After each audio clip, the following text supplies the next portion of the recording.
How long have you been a nanny? Almost 11 years, for 5 families before Kevin and Sarah. I also have a degree in childcare.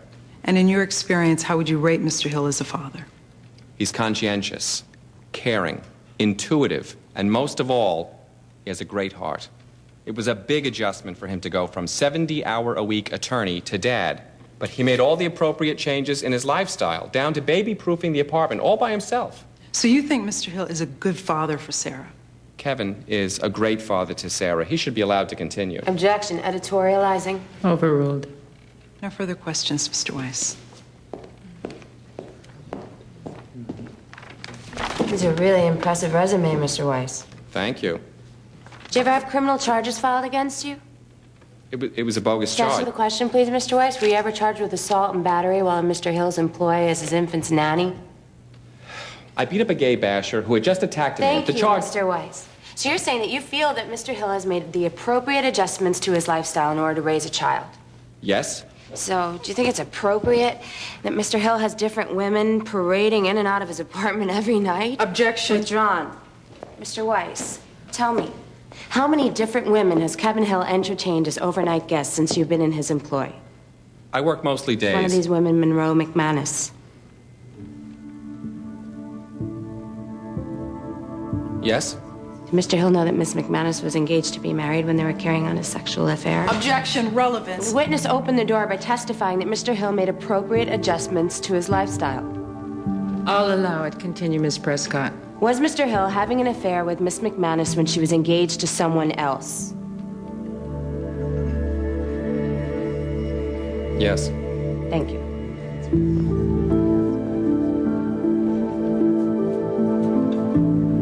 Pastor Carver, are you familiar with the name Anthony Vogel? Yes, I am. He's a member of my congregation.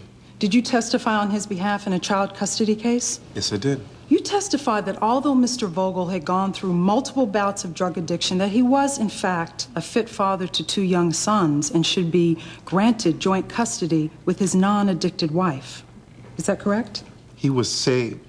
He accepted Jesus Christ as his personal Lord and Savior, and he was in my addiction ministry.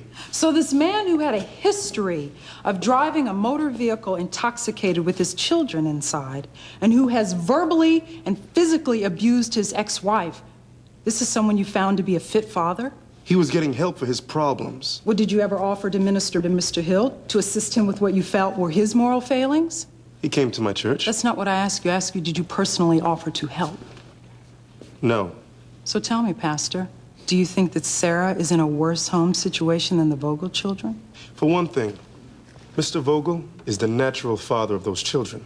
Oh, so this has nothing to do with Sarah's well-being. It's about blood. Partially. Lucky you weren't at that famous Bethlehem manger December 25th. Out of wedlock conception, unrelated dad. Objection. Withdrawn. No further questions.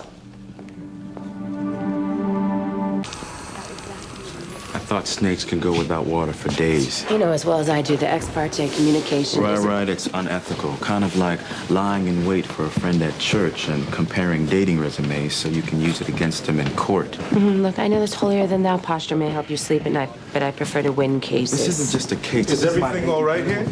Oh, Pastor Jerry, actually, everything's fine. We were just discussing what a dirtbag your attorney is. But I always knew that Francine liked to play scummy. You, I'm still trying to work out. I'm a simple vessel to the Lord. What'd you do, get a vision? I told you to take away my baby girl? Kevin. Was it a burning bush? Let me guess, a guy with a beard holding 2 tablets. Tell me, Pastor. Kevin. O ye fathers, provoke not your children unto wrath, but bring them up in the nurture and admonishment of the Lord. Ephesians. Ooh, Ephesians, I got you. Kevin, come on, let's go. Let's go. Come on. Barbara, who is Fabula? That was my dancing name.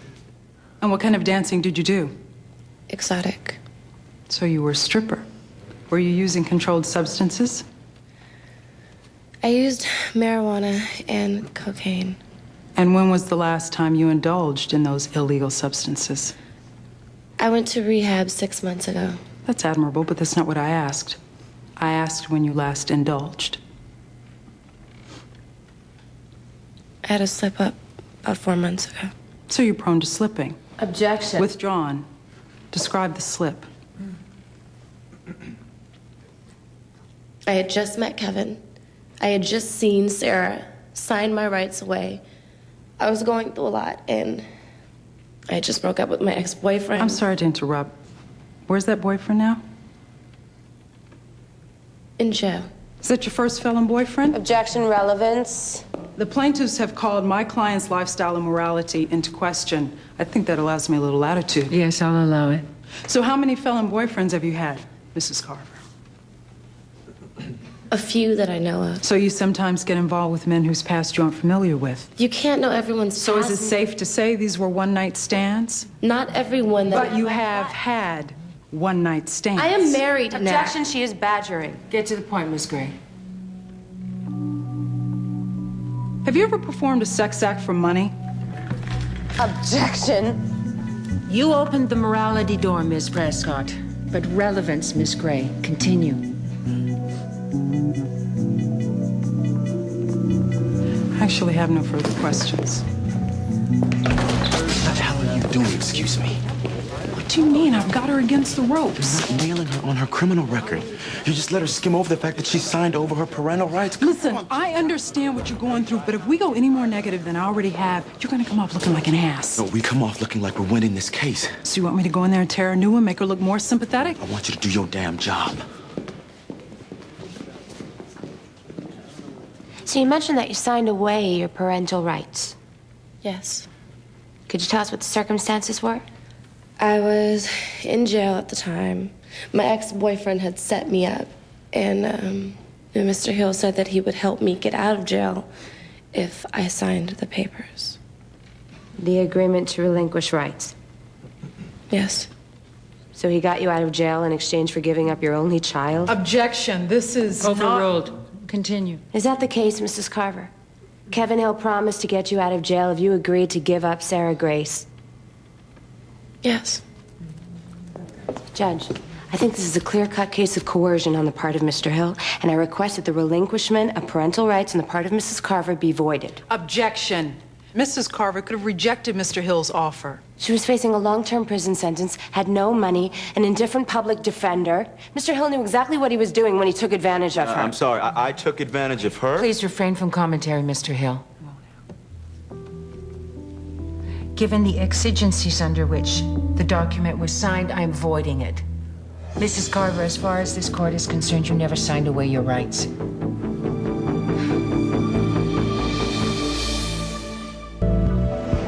And when the Carvers approached you wanting to claim custody, what was your reaction?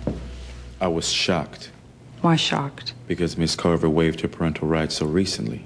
As Sarah's sole guardian, how did you feel when they said they wanted custody? Objection, Your Honor. He's a defendant. Of course, he's going to be negatively biased. I'll allow it. And I will keep Mr. Hill's potential bias in mind. Thank you. Answer the question. I thought that it would be a good idea for Sarah to have her mother in her life. But speaking as a parent, and I am her parent, I have to say that I honestly don't trust the Carvers with the well-being of this little girl. When Melanie came over to visit, she didn't even know how to hold Sarah. They don't know her. Melanie marries a preacher man and then goes to a couple of Sunday school classes, and all of a sudden she's a changed woman, fit to be a parent? I don't think so. And whether or not she was in the correct state of mind when she signed away her parental rights, that's not the point. The point is she did, and she did so to save her own skin without a second thought. Now, I have sacrificed my career, certain aspects of my lifestyle, and I would sacrifice my life for this baby girl. I would never, ever use her as a bargaining chip.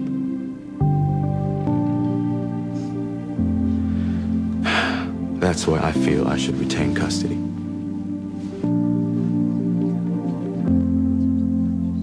While no one can take away the fact that Mr. Hill did an honorable thing by taking in a child in an emergency, if a child is to thrive, she cannot live her life in a temporary situation, and Sarah Grace should not have to. Not when there's a stable home with her biological mother and an upstanding stepfather available. Now, certainly, a home with a loving cousin is better than foster care, even if the child is exposed to a nanny with an alternative lifestyle, a revolving door of strange women, and a guardian with a demanding and time-consuming career. But if there is another choice, if there is a better choice, how can we deny this child, any child, the loving, nuclear family she deserves?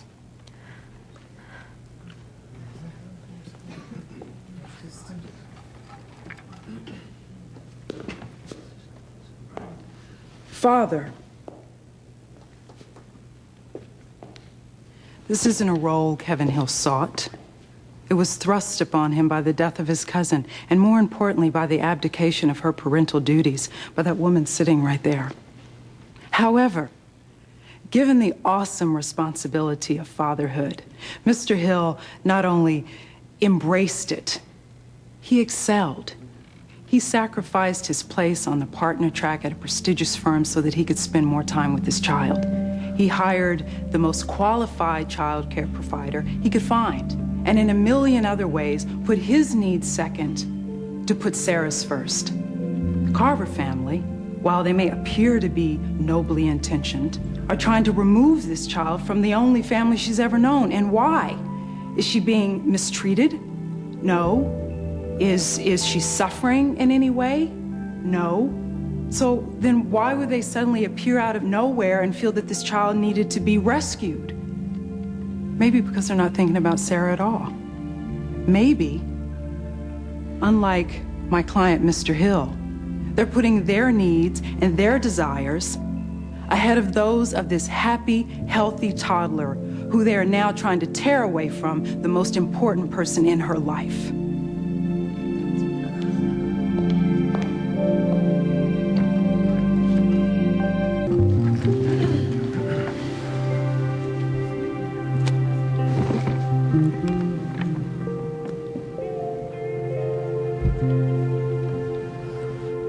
After hearing the testimony and reading all the supporting documentation, I have made what was not an easy decision. Obviously, both parties have a clear desire to act as caretaker for Sarah Grace, and I believe on both sides that intention is noble. However, in this case, biology trumps desire. Mrs. Carver is Sarah's natural mother, and Mr. Hill has no legal custodial rights. I am awarding full custody to Melanie and Gerald Carver. Hearing adjourned.